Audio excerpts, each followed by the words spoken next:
Halo teman-teman sekalian, pada video kali ini kita akan membahas materi fluida dinamis tentang kontinuitas dan hukum Bernoulli. Nah, pembahasan pertama akan kita mulai dari kontinuitas fluida yang bergerak dan dilanjutkan dengan contoh soal. Misalkan, kita tinjau sebuah fluida yang bergerak di dalam pipa dengan luas penampang yang berbeda, A1 dan A2. Nah, misalkan kita ingin memindahkan sejumlah air dengan volume V dari pipa A1 ke pipa A2. Di sini, saat kita coba untuk mendorong sejumlah volume V dari pipa A1 dalam waktu T, maka secara spontan, sejumlah volume fluida sebesar V juga akan terdorong dari pipa A2.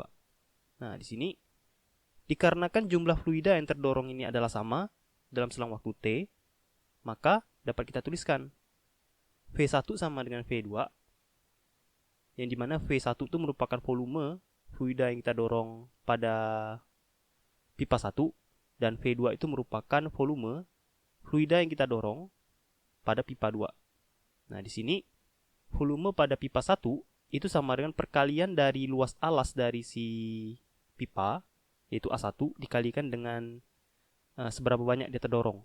Nah, itu X1. Jadi V1 sama dengan A1 dikali X1. Sedangkan untuk volume 2 itu merupakan perkalian dari A2 dikali X2. Nah, gitu ya.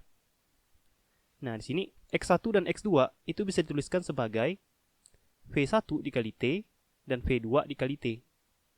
V1 di sini ini merupakan kelajuan dari si fluida yang terdorong, dan T itu merupakan lamanya waktu kita mendorong si fluida tersebut. Oke. Di sini V1 dan V2 itu beda, tapi T-nya sama, dikarenakan kita ninjau pada waktu yang bersamaan, gitu ya.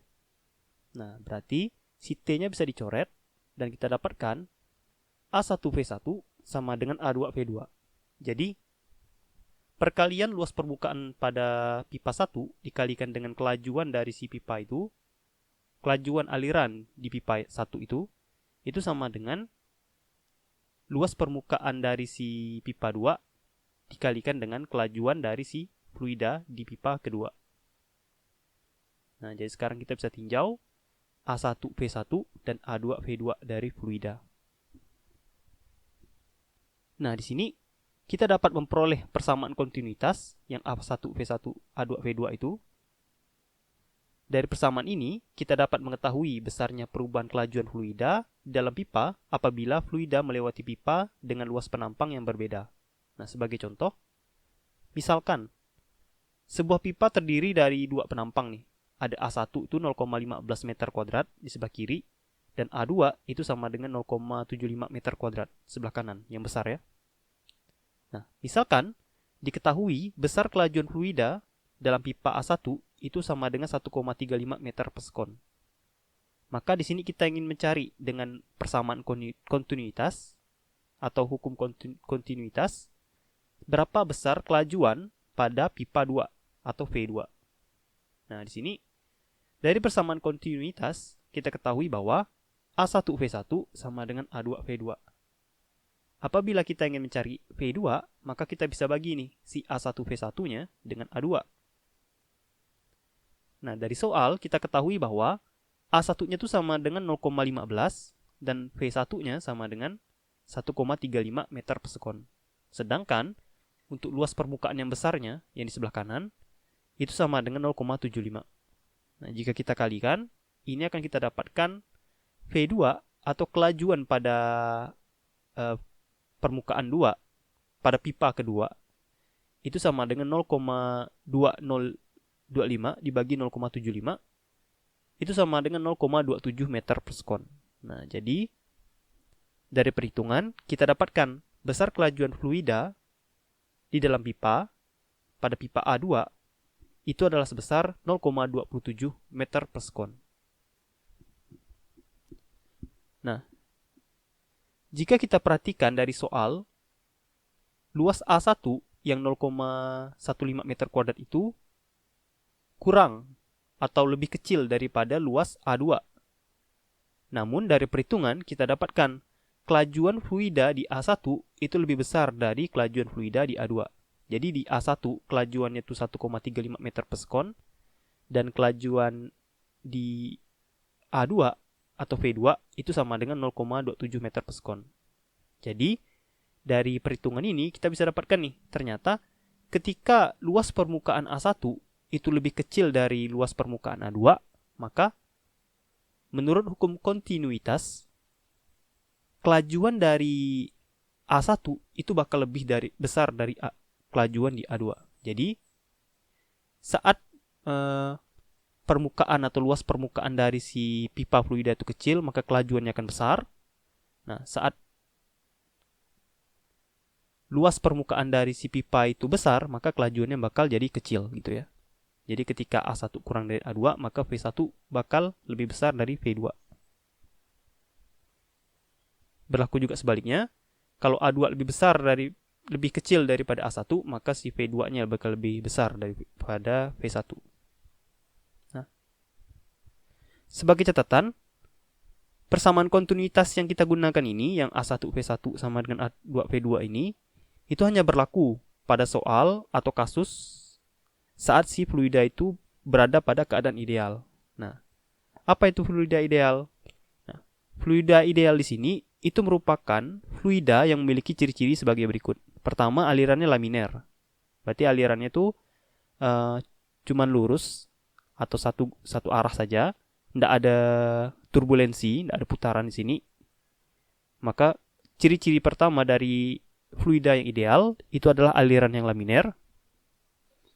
Kedua, volume dari si fluida itu selalu tetap. Ketiga, kelajuan dari fluida hanya bergantung pada posisi dan tidak bergantung pada waktu. Dan yang terakhir, fluida tidak mengalami gesekan sama sekali. Jadi, rumus A1V1 sama dengan A2V2 ini hanya berlaku apabila si fluida itu memiliki ciri-ciri dari fluida yang ideal. Nah, kalau misalkan dia tidak ideal, ya kita harus sesuaikan lagi. Tergantung kondisinya. Nah, oke. Itu untuk kontinuitas. Selanjutnya,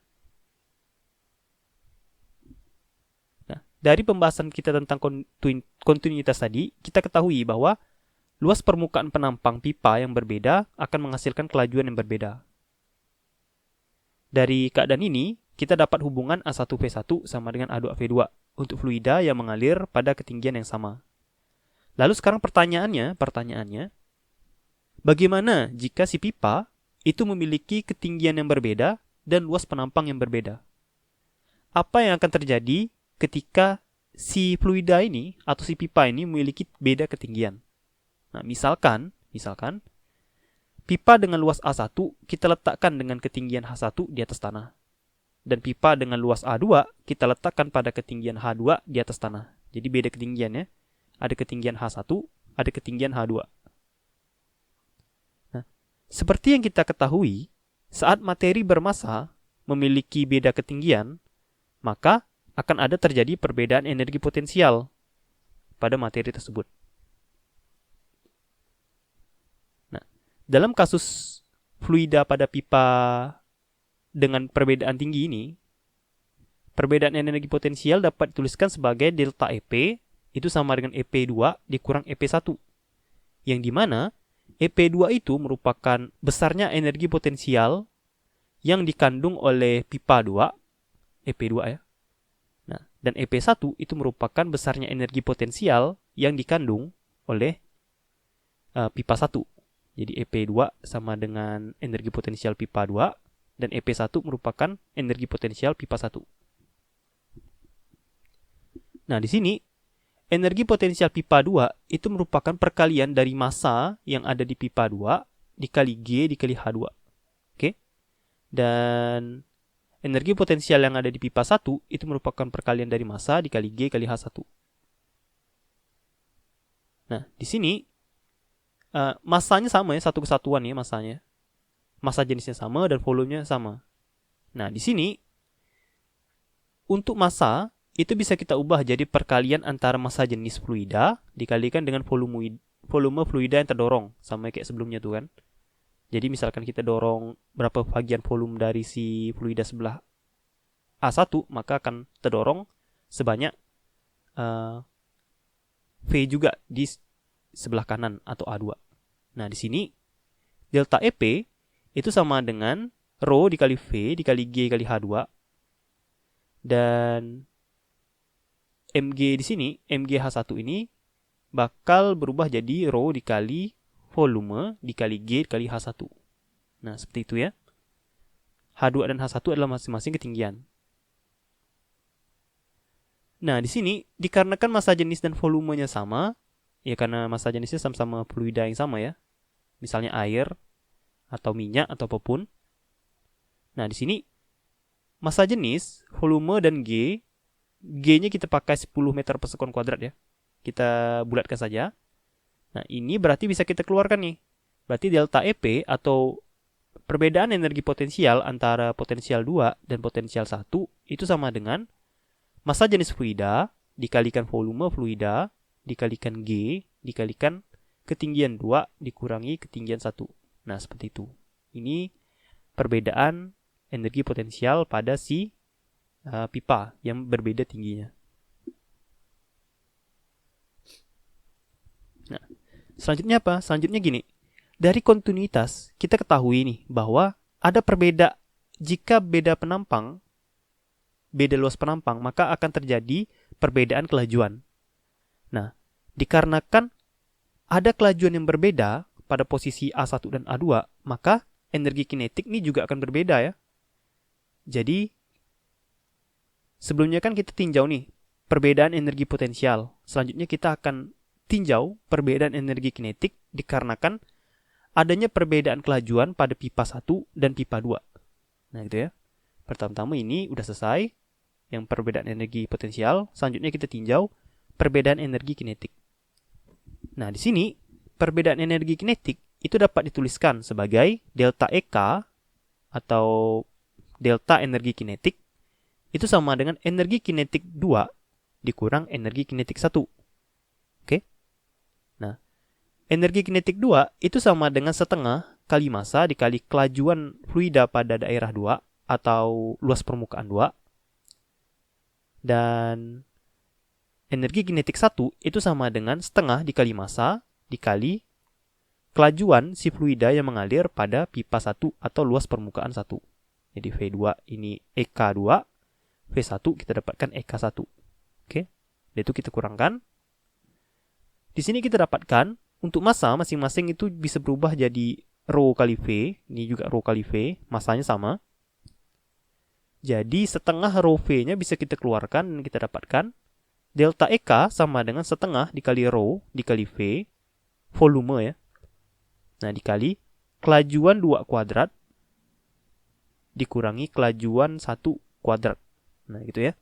Jadi delta EK sama dengan setengah Rho V dikali dalam kurung V2 kuadrat dikurang V1 kuadrat. Nah, itu perbedaan energi kinetiknya. Oke. Jika kita ingat kembali nih, total energi mekanik dalam suatu sistem itu kan dapat dituliskan sebagai delta EK ditambah delta EP ya. Energi mekanik itu kan. Jadi di sini energi mekanik dari sistem itu sama dengan setengah Rho dikali V atau volume dikali V2 kuadrat kurang V1 kuadrat ditambah Rho dikali volume kali G dikali dalam kurung H2 kurang H1. Nah, ini merupakan total energi mekanik yang bekerja pada sistem kita. Bekerja pada si pipa dengan beda ketinggian ini dan beda luas permukaan.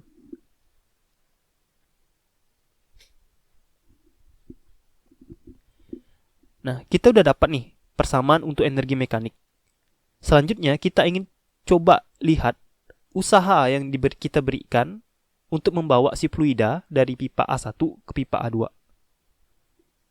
Misalkan kita coba berikan usaha sebesar W1 di luas permukaan A1 dengan besar gayanya itu sama dengan F1. Nah, saat kita coba untuk mendorong si fluida di A1 nih, maka fluida di A2 akan memberikan usaha atau W2 yang berlawanan arah dengan usaha yang kita berikan.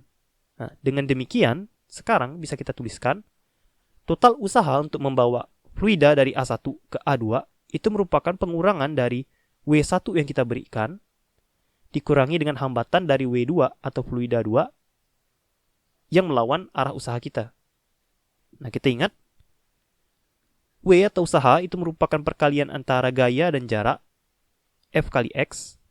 Nah, berarti F1 sama dengan gaya dikali X1 dan F2 sama dengan gaya dikali X2. Nah, di sini F1 itu bisa kita kalikan, kita ubah menjadi tekanan dikali luas permukaan, dan F2 juga bisa kita ubah jadi tekanan kali luas permukaan. Nah, di sini kita dapatkan, ini kan ada A1X1 ya, ini ada A2X2. Kita ingat, perkalian antara luas dan jarak itu sama dengan volume dari si fluida, dan perkalian antara luasan dan jarak itu merupakan volume dari fluida 2. Diketahui, volume fluida 2 dan volume fluida 1 itu sama menurut hukum kontinuitas, maka di sini bisa kita tuliskan total usaha yang bekerja pada fluida di sistem itu adalah P1 dikurang P2 dikali dalam kurung volume dari fluida yang dipindahkan. Nah, seperti itu ya. Oke, sekarang kita bisa tuliskan, dikarenakan kita sudah dapat total energi mekanik dan kita sudah dapat usaha, maka kita bisa tuliskan teorema energi. Nah, dari teorema energi dikatakan bahwa total usaha yang diberikan pada benda itu sama dengan energi mekanis yang bekerja pada benda tersebut. Atau usaha total itu sama dengan energi mekanis. Nah, dari penurunan rumus kita dapatkan usaha total itu sama dengan P1 kurang P2 dikali volume, dan energi mekanis itu sama dengan setengah dikali rho dikali V dikali V2 kurang V1 kuadrat ya, ditambah rho dikali volume dikali G dikali dalam kurung H2 kurang H1. Nah, di sini V-nya sama nih. Ini ada volume, ini ada volume, ini ada volume. Jadi si volumenya bisa kita coret dan kita dapatkan P1 kurang P2 itu sama dengan setengah rho dalam kurung V2 kuadrat kurang V1 kuadrat ditambah rho dikali G dikali H2 kurang H1. Nah, ini kita keluarkan. Ini kita kali masuk ya. Jadi setengah rho V2 kuadrat setengah negatif setengah rho V1 kuadrat. Ini berubah jadi rho dikali GH2 dan ini negatif rho GH1. Kita pindah ke ruaskan, yang V1H1 ini pindah ke kiri, yang P2-nya pindah ke kanan. Jadi, saat kita pindah ruaskan, kita dapatkan bahwa P1 dikali setengah rho V1 kuadrat ditambah rho GH1 itu sama dengan P2 ditambah setengah rho V2 kuadrat dikali rho GH2.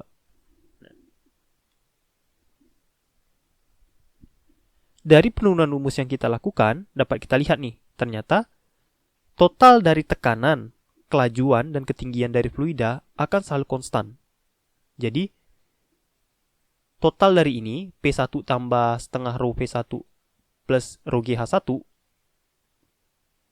tekanan, kelajuan, dan ketinggian, itu akan selalu konstan.